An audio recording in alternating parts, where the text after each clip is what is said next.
Today's topic is the density tower and the scientific method. One term we must cover before we begin the experiment is density. Density is how closely the molecules are packed in a substance.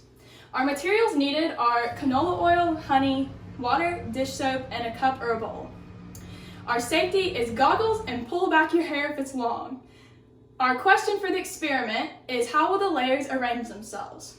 Following the question should be a hypothesis, which is making an educated guess to answer your question.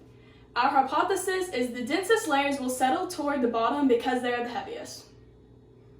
Okay, after the hypothesis, now it's time for the experiment. Every step of your experiment should be written down in enough detail to be able to recreate. Step 1, pour your honey.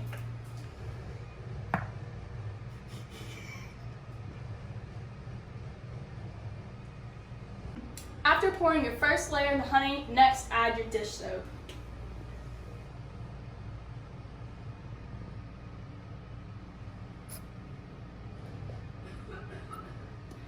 After having a thin layer of dish soap, next add your water. Slowly.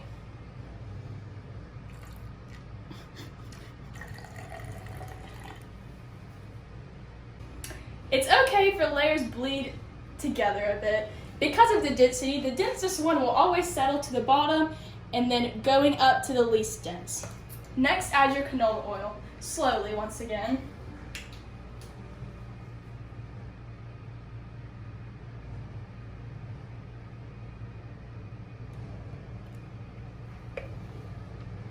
Give your layers a little time to settle and check back.